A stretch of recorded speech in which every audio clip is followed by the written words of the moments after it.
warahmatullahi wabarakatuh. Salam sejahtera untuk kita semua. Saat ini saya berada di SMA Negeri 68 Jakarta. Di sini akan ada semacam kegiatan IHT untuk para guru ya, terkait dengan Permendikbud 46 tahun 2023 ya, terkait dengan tentang pencegahan penanganan kekerasan di satuan pendidikan. Jadi ini bagian dari upaya juga mewujudkan sekolah yang aman, nyaman, menyenangkan ya, tanpa kekerasan. Nah, seperti apa? Ikuti terus dalam video ini. Tapi sebelumnya jangan lupa untuk di-like, share, comment, and subscribe. Bagi yang belum subscribe, segera subscribe untuk terus terupdate dengan video pendidikan dan anak. Motor 68 disiplin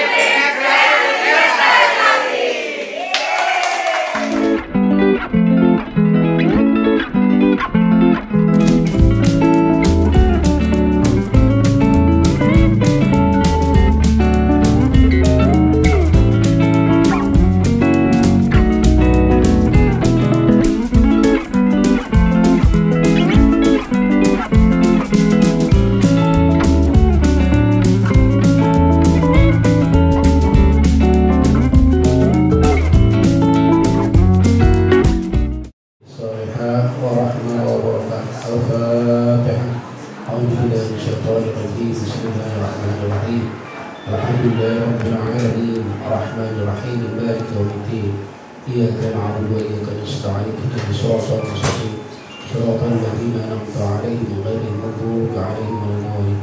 Amin ya Allah, amin ya Rahman. Di sanalah aku berdiri jadi pandu hidupku, Indonesia kebangsaanku, bangsa dan tanah airku. Marilah kita berseru, Indonesia bersatu.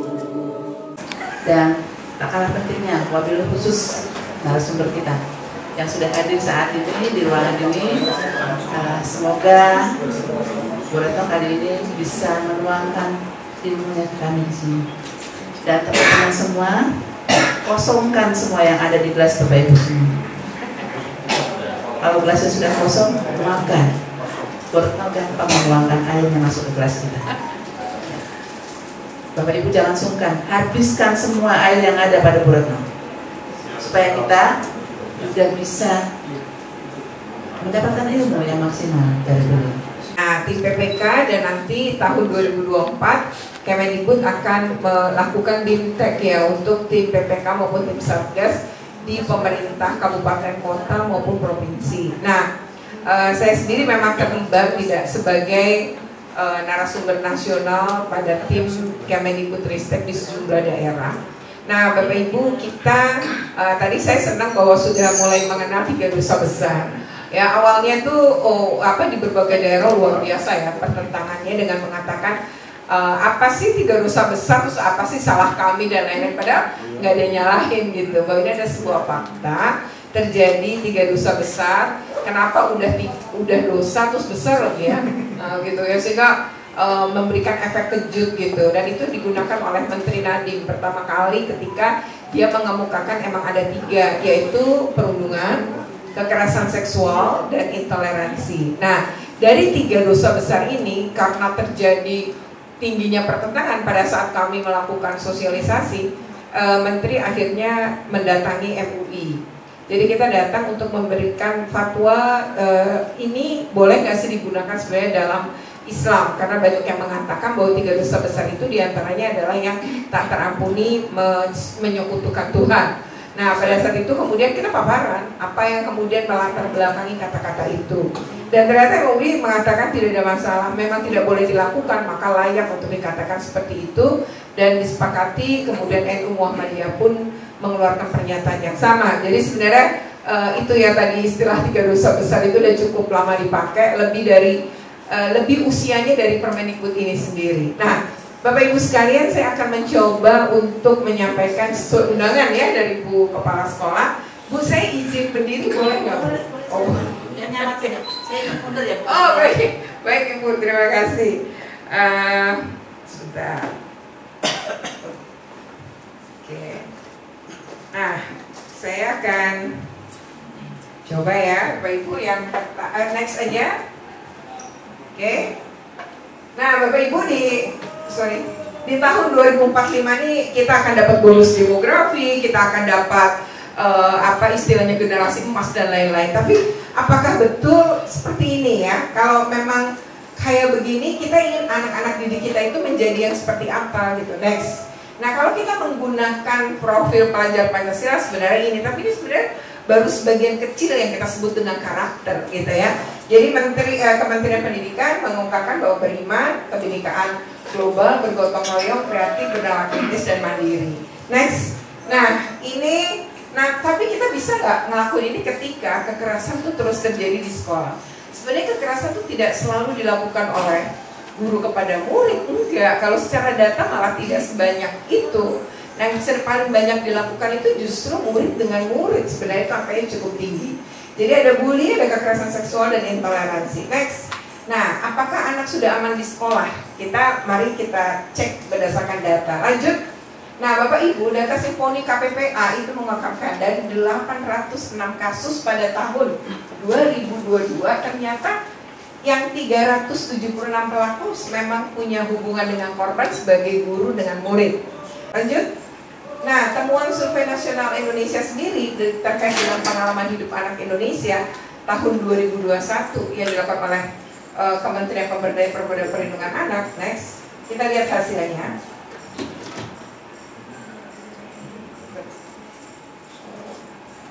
Oke, nah ini Bapak Ibu untuk kekerasan seksual. Jadi untuk kekerasan seksual itu ini kelompok usia yang ditanya 13-17 tahun. Ternyata anak-anak kita itu anak perempuan, dari 11 anak perempuan, dari 11 itu satu mengalami kekerasan seksual.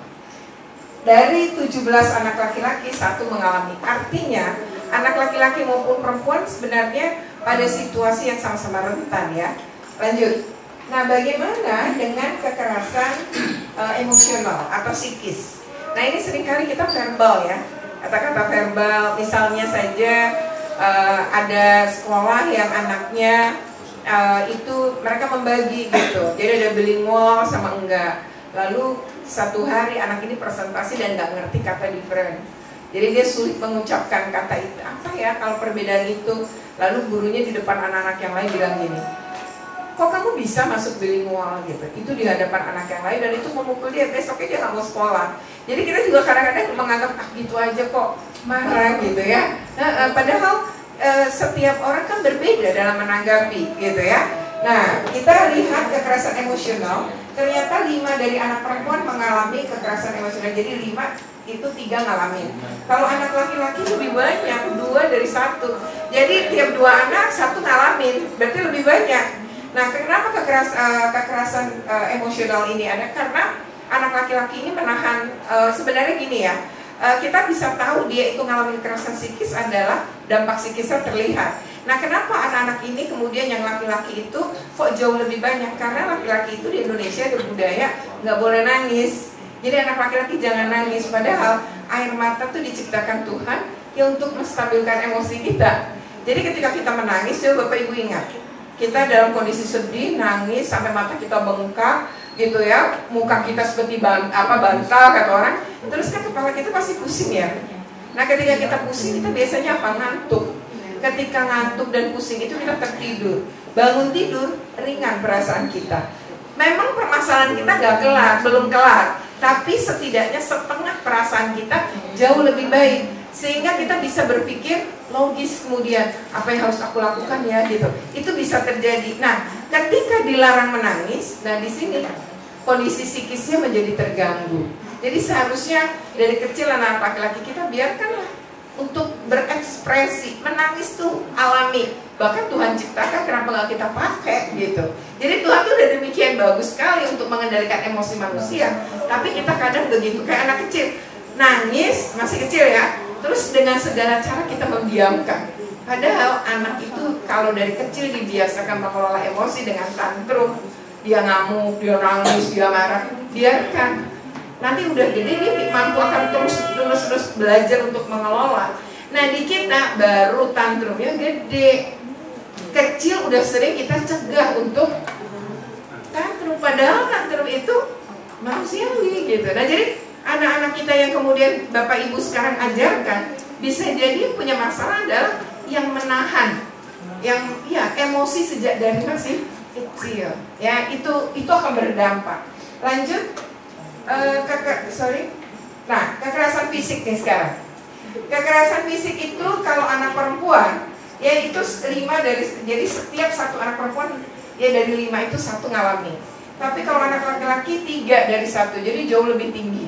Ya ini adalah data yang ditanya pada usia kelompok 13 sampai 17 tahun, dan dari usia 13 sampai 17 tahun ini ditanya itu tantrumnya, mengalami kekerasannya itu pertama kali kapan? Terakhir kali kapan? Nah, masih ngalamin nggak sampai hari ini gitu? Itu hal yang dipertanyakan, dan hasilnya ya seperti yang Bapak Ibu saksikan ini. Berikutnya, oke. Nah, Bapak Ibu itu kan kata data. Nah, sekarang kita mau lihat kata ini ya, faktanya ya. Mari kita simak dari kasus SMK Negeri 2 Jember. Bapak Ibu, ini motifnya asmara melalui media sosial. Anak kita semua pasti punya medsos ya, punya IG lah. Ini dimulai dari seorang anak perempuan berteman dengan seorang anak laki-laki yang sama-sama kelas 10. Tapi si anak perempuan ini pacaran sama anak kelas 11 di sekolah itu. Lalu anak perempuan ini ceritanya foto. Memang si cowok yang pelaku ini sering ngeliat, kok setiap pacar saya posting dia like ya gitu. Itu udah diperhatiin. Yang kedua, satu hari ini pemicu nih, kan selfie itu kadang efek kamera sebelahnya belang ya. Nah lalu anak ini posting yang perempuan, lalu sama anak-anak yang lain diginiin, kok belang mukanya, kok itu dikledek-kledek gitu loh. Lalu si anak korban ini ngebelain, enggak kok, itu kan efek kamera, cantik gitu. Jadi di kata terakhir cantik, besoknya disamperin oleh pacarnya si anak perempuan ini, kan si anak pelaku kelas 11 ya. Datang ke kelas lagi itu tuh apa sih, jam istirahat kedua gitu loh Bapak Ibu, mau masuk ke jam berikutnya. Nah dipanggil, keluarlah si anak ini. Begitu keluar, kayaknya mereka bercakap-cakap, kata ini keterangan polisi ya, kata anak-anak yang lain tuh mereka bercakap-cakap, tapi kami tidak tahu apa yang dipercakapkan. Cuma anak korban itu kemudian mengulurkan tangan seperti salaman. Nah anak yang pelaku gitu ya, kemudian nerima. Tapi begitu anak korban balik karena ada guru yang mau masuk, anak pelaku ini ancang-ancang menendang persis di leher dan dengan sepatu. Anak korban langsung jatuh, terlentang, tidak sadarkan diri. Terjadi juga kekeliruan penanganan sekolah. Setiap kejadian mau kecelakaan atau tidak, pada situasi sekolah dan anak kita jatuh terlentang tanpa kesadaran diri, itu jangan pernah dipindah. Lebih baik telepon rumah sakit dengan ambulan dan katakan bahwa penyangga leher. Nah nanti dalam waktu singkat akan datang ambulan, penyangga leher, tim medis, anak ini akan selamat. Karena pada leher kita tuh ada 7 ruas tulang yang semuanya ke pernafasan. Ketika digotong-gotong tanpa memperhatikan leher si korban ke UKS, sampai di UKS sesak napas. UKS itu isinya apa? Paling juga dikasih minyak angin kan. Nah setelah itu orang tua baru dipanggil kan karena sesak napas, enggak dibawa ke rumah sakit juga. Nah lalu kalau orang tuanya kan ada proses dong datang. Kalau kita kerja izin dulu dong atasan. Kalau di rumah ya dari pakai daster ke keluar tentu harus dandan dulu. Nah sampai di sana kondisi anak sudah sesak nafas, dibawa tanpa ambulan tapi pakai mobil biasa. Sampai rumah sakit sudah dinyatakan meninggal. Nah itu misalnya contoh kasus. Yang kedua adalah ini peristiwa yang terjadi di Kota Mobagu ya, Bapak Ibu sekalian. Kota Mobagu itu berada di wilayah Sulawesi Utara. Nah ini kasusnya tuh begini. Kata-kataan nama bapak, kan sering ya kita dipanggil nama bapak kita ya dulu. Ya sering ya, sampai hari ini kan. Kita nggak suka orang, jangankan kita, itu siapa? Raffi Ahmad, anaknya Rafathar kan, si Rafathar dipanggil Raffi, dia juga marah kan. Semua. Nah setelah itu anak ini ketika dalam proses perjalanan itu sempat cerita, siapa yang melakukan, bagaimana, itu kepada ibunya. Nah, lalu 24 jam setelah operasi anak ini meninggal. Jadi banyak kasus-kasus di mana yang seharusnya tidak perlu terjadi di lingkungan sekolah itu betul-betul terjadi. Next, berikutnya adalah kasus yang kita sebut dengan, nah Bapak Ibu nih, soal menghukum. Nah ya, kata tertib nih ya. Oke, kita coba lihat untuk kasus melanggar aturan sekolah. Siswa di SMA Mojokerto ini lumpuh, jadi dia itu terlambat lalu disuruh istilahnya Scott jam, tahu ya Bapak Ibu ya? Scott jam selama sebanyak 90 kali. Ketika pulang sekolah dia memang merasa sakit, tapi terus dia tidur. Besok paginya dia udah nggak bisa bangun. Dia mengalami kelumpuhan karena cedera pada tulang belakang.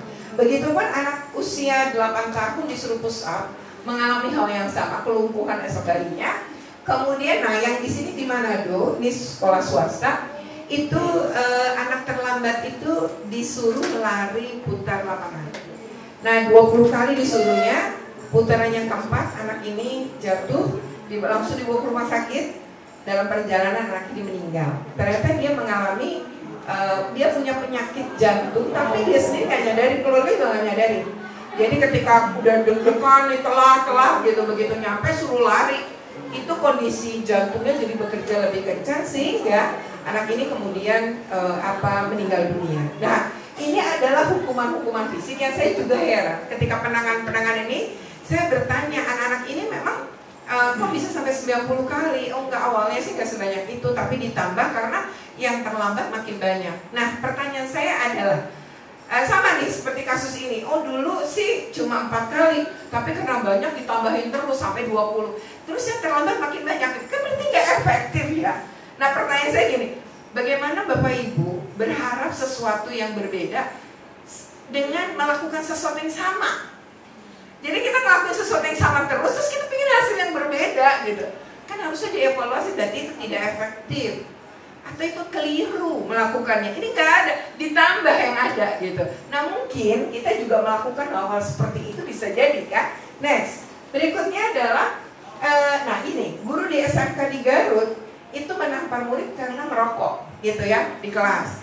Nah ini menurut si guru dari keterangan yang didapat sudah kejadian yang ketiga. Nah lalu saya bilang dasarnya apa? Menampar. Dan menamparnya ini adalah tidak cuma si guru, tapi ditampar orang satu kelas. Jadi misalnya di kelas Bapak Ibu ada 36, Bapak Ibu yang menemukan, atau Bapak Ibu yang nampar pertama, lalu 36 anak akan namparin dia juga gitu. Nah ini kan sudah pelanggaran Undang-Undang Perlindungan Anak, hak asasi. Bayangkan kita tuh menyuruh melakukan aja nggak boleh. Ini udah melakukan, berpartisipasi, nyuruh orang ngelakuin gitu, membiarkan terjadi kekerasan. Ini jelas sesuatu yang harusnya nggak terjadi. Nah, kenapa ini terjadi? Lalu tentu kita bertanya dong sama anaknya, kok kenapa bisa terjadi peristiwa seperti ini? Lalu anak itu bilang, Bu sebenarnya ya, saat merokok itu saya tidak di lingkungan sekolah. Jadi di belakang kantin itu ada kebun yang bukan milik sekolah. Memang dia dibatasi kayak tanaman pendek. Nah kita lompat ke situ. Jadi sebenarnya itu bukan lingkungan sekolah kata dia. Nah tapi saat dia lagi ngerokok, kelihatanlah oleh guru yang kebetulan datang ke kantin. Jadi sebenarnya saya tidak melakukan di sekolah. Lalu saya tanya, kenapa? Nah dia bilang, sementara guru-guru saya dan kepala sekolah saya melakukannya di lingkungan sekolah tuh, bahkan lagi ngajar kata dia. Kepala sekolah itu sering Bu di ruangannya bawa rokok, Ibu coba aja datang ke sana. Lalu coba dia sering kali kita lagi olahraga, dia asik ngerokok di depan kami gitu. Nah jadi sebenarnya loh kalau emang kita melarang, ya harusnya kita nggak boleh ngelakuin gitu kan, nyontoh. Anak ini bilang, saya malah tidak melakukannya sebagai lingkungan sekolah. Jadi dia merasa juga, yaitu bagi dia ya udah momentum. Jadi anak ini udah kelas 12. Nah, misalnya peristiwa seperti itu. Nah, kemudian guru dibutot. Ini anaknya berisik, sebenarnya depan kelas, apa sih? Bukan kelasnya dia aja. Jadi guru yang kelas 9 itu belum datang. Tapi dia datang ke kelas itu, anak yang berisik itu tadi udah dia dapat dari jendela dia lihat. lalu masuk tuh lewat sambil bawa tempat sampah. Habis itu anak-anak itu disuruh makan sampah, tidak dipukul tapi melakukan tindakan yang juga membahayakan. Contoh yang di ini, nah ini di Sumatera Utara, ini lebih parah lagi. Jadi anaknya lupa bawa kompos, hukumannya disuruh jilat WC, ya. Nah jadi Bapak Ibu, kalau kita berbicara disiplin positif, kita begini ya. Bapak Ibu mungkin berpikir udahlah, anak nanti kita dilaporin polisi, nanti kita kena undang-undang perlindungan anak, udah biarin aja deh anak-anak ngelakuin apa gitu. Nah itu juga nggak boleh, itu namanya membiarkan. Nah yang kemudian harusnya kita lakukan seperti apa? Ini contoh untuk kasus lupa kompos. Bu, kalau anak salah, kemudian diberi efek jerah, boleh. Jadi saya ini guru SD, ya gurunya di SD nih. Dia bawa itu karena dia ngajar IPA, hari itu materi IPA yang harus ngomposin tanaman di sekolah. Itu bagus. Problemnya anak yang lupa, lalu bagaimana? Saya tanya sama ibunya, Bu, kalau menghukum sesuatu itu harus relate dengan kesalahan. Jadi orang mengerti efek jerah, ada hubungannya dengan kesalahannya. Misalnya, lupa bawa kompos, besok bawa 2. Yang lain bawa 1 bungkus, kamu 2 kan dihukum. Kan diberi sanksi. Besok 2 bawa, kita kan masuk jam 7, kamu jam 6.15 sudah di sini. Ibu tunggu, ibu ikut datang, tapi ibu tidak melakukan apa-apa, kamu yang ngompos sendiri. Saya rasa anak itu juga akan punya efek jerah kan? Jangan lupa lagi, nanti lebih banyak bawanya, nanti lebih pagi datangnya. Dia akan belajar gitu, jadi relate gitu dengan kesalahan dia.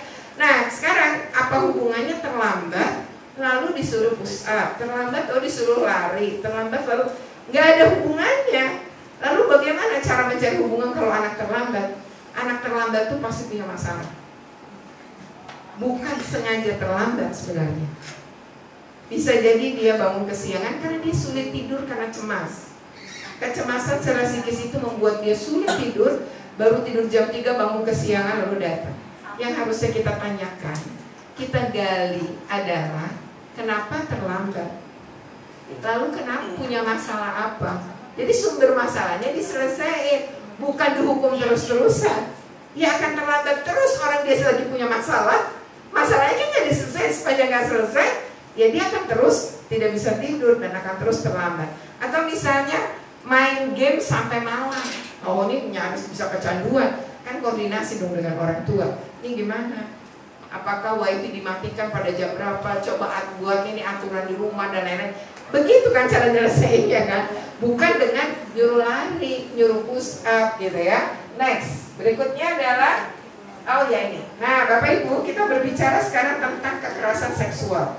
Apakah kekerasan seksual itu ada atau enggak gitu kan di sekolah? Nah, saya ini banyak kejadian ya, tapi saya mau menceritakan ke Bapak Ibu yang saya tangani yang kejadian menurut saya korban terbanyak nih bagi saya. Nah, kejadian ini adalah peristiwanya ya Bapak Ibu ada di Batang. Bapak Ibu tahu Kabupaten Batang ya, Jawa Tengah.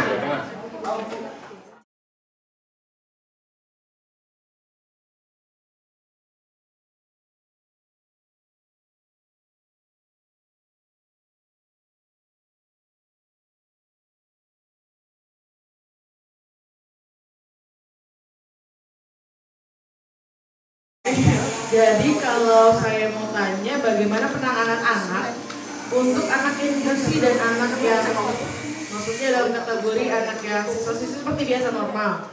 Karena misalnya kasusnya gini Bu, si anak yang normal ini suka ngebully anak yang inklusi. Anak inklusi Nanti marah. Nah anak yang inklusi ini dia emang punya ADHD gitu kan. Nah, dia punya emosional yang tinggi Bu. Dipancing lah sama yang normal. Marah-marah kan Bu.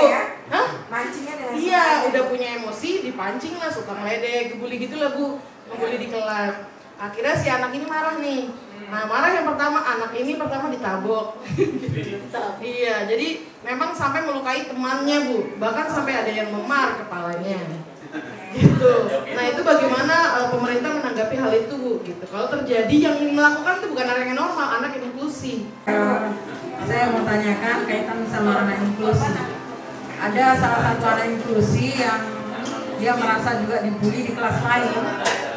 kemudian gara-gara bully itu akhirnya dia tidak mau masuk sekolah, merasa dirinya ya dihina lah begitu. Akhirnya dari keluarganya mendukung, tapi dengan persyaratan keluarganya mendampingi untuk dia sekolah beberapa hari di sini. Baik, yang saya tanyakan adalah Bu, bagaimana menangani anak yang ABK tersebut? Apa perlu disosialisasikan ke teman-teman lain untuk mensupport dia? Perlu diumumkan bahwa ini adalah anak yang perlu perhatian khusus dan sebagainya, atau kita sembunyikan ke ABK-annya dia sehingga akhirnya dia jadi sasaran dibully oleh temannya. Terima kasih. Gitu ya, dan tim PPK-nya. Karena gini, tim PPK itu Bu boleh menyusun program Bu, pencegahan maupun penanganan. Jadi di dalam kebijakan BOS maupun nanti akan juga ada DAK di setiap daerah terkait dengan penanganan kasus. Nah, di sekolah, terutama di sekolah. Nah, yang terkait dengan itu gini, anak ini kan tidak banyak dan kita namanya pendidikan, lembaga pendidikan, harusnya kan kita membangun empati dan simpati pada sesama, terutama sesama yang sebenarnya tuh mereka lebih tidak beruntung dari kita gitu. Jadi yang di situ sistem sekolah itu harus dibangun begitu. Jadi bikin pencegahan itu bisa misalnya mengundang narasumber terkait psikolog misalnya soal perkembangan anak. Karena gini ya, saya waktu nanganin beberapa kasus anak adik-adik misalnya, waktu kelas 1, 2, 3 di SD dia nggak apa-apa. Tapi ternyata anak itu begitu menginjak usia 9, itu tantrumnya menjadi sering. Dan ternyata menurut psikolog emang masanya nanti akan ada dia menurun di usia yang 10. Jadi guru kelas 4 SD-nya akan kerepotan banget memang gitu. Nah, termasuk anak-anak pada usia ini. Usia ini kan 11, 12, 13 nih. Kira-kira 15 sampai 18 kali ya Bu ya. Sampai 18. Nah, kalau sekarang kan ada yang 19 tahun masuk. Oh ya, tapi kita bicara umum lah. Misalnya 15 sampai 15 usia sekolah kayak gitu. Nah, ini yang penting Bu, memang membangun sistem sekolah tadi. Jadi bagaimana semua anak disadarkan terkait dengan menghargai tadi kemanusiaan, punya empati simpatinya ada dalam membantu. Harusnya guru-guru tuh kalau sudah membangun itu akan tertolong oleh anak-anak yang lain. Jadi anak yang lain berusaha menenangkan, mengerti bahwa dia memang begitu, bukan kemudian malah dipancing, malah dibuat marah. Anak ini pelaku, tapi kan dia korban juga, karena dia nggak akan jadi pelaku kalau tidak dipancing kan. Jadi itu juga ada kesalahan-kesalahan itu. Nah, kalau kita tahu harus ditanganin. Jadi bahkan kalau banyak sekali kasus kayak gitu, kita ngundang orang aja. Ini bisa lewat sebenarnya Dinas Pemberdayaan Perempuan dan Anak tuh punya psikolog, ahli juga Dinas Kesehatan untuk bisa jelasin sebenarnya. Misalnya di kelas 10 nanti pas masuk Bu, tahun ajaran baru, anak kelas 10 nih misalnya target Ibu apa? Misalnya mencegah kekerasan yang berbeda. Tapi begitu kelas 11 tadi bagaimana misalnya berperilaku terhadap anak-anak yang tadi sensitif. Menurut saya nggak perlu ditutupi Bu. Yang ada justru harus kalau memang anak-anak udah tahu ya nggak apa-apa sekalian aja diketahui. Tapi kita bisa bicara secara umum bahwa apa yang harus dilakukan menghadapi anak seperti ini. Lalu bagaimana sekolah membangun penghargaan kepada anak-anak yang sudah membantu, menenangkan, ikut menangani teman-temannya yang seperti ini. Karena sekelasnya cuma ada 2 gitu. Yang harusnya kalau kita menggunakan segenap gitu ya anak-anak ini dan kita punya kesadaran bahwa ini anak-anak nggak beruntung, bisa jadi cucu kita juga mungkin kelak jadi salah satu. Kan kita nggak tahu, ya kan? Autis dan lain-lain itu sampai sekarang tidak diketahui penyebabnya. Tahu lahir autis, kita nggak tahu juga. Bagaimana kalau cucu kita misalnya ada yang kayak begitu lalu diperlakukan seperti itu gimana? Jadi memang kita harus bangun tadi. Pendidikan itu membangun rasa kemanusiaan. Salah satunya membangun empati dan simpati. Baik itu gurunya harus mulai dari guru. Mungkin di IHT disadarkan dulu nih bagaimana sih menghadapi dan menangani anak-anak dengan kebutuhan khusus ini yang berjenis-jenis. Nah lalu ke murid, kalau guru udah berubah atau punya perspektif yang tadi ya sudah peduli, punya perlindungan terhadap anak-anak ini, anak yang lain akan mencontoh. Kita pun bisa mengerti, nggak boleh kamu lakukan itu. Panggil, ajak bicara si pelaku dengan baik-baik, dampaknya apa terhadap dia, bisa membayangkan yang lain. Kalau dia ngamuk melempar sesuatu kena temanmu yang lain padahal kamu adalah pelaku yang memancing, gimana gitu. Beri gambaran-gambaran kayak gitu. kepada anak. Jadi tanganin. Berarti ada pelaku kan tadi ibu cerita, berarti ketahuan orangnya siapa kan yang memancing. Harus ditangani, harus ada efek jerah pada anak-anak. Yang ini juga gitu. Itu Bu kira-kira sih seperti itu. Mungkin next time kalau misalnya Bapak Ibu lagi raker apa ya, bisa sih kita bicara bagaimana membangun disiplin positif, seperti apa sebenarnya menangani yang kayak gitu ya. Next time kita bisa aja sih Bu diskusi yang seperti itu. Terima kasih atas pertanyaannya. Saya kembaliin ke moderator. Terima kasih Ibu Resto. Bagaimana Bu Merin, Bu Turaya? Sudah cukup jelas ya. Ya. Mengingat waktu sudah 15. Oh, boleh. Siap Bu Yunita, silakan Bu. Silakan Ibu, silakan.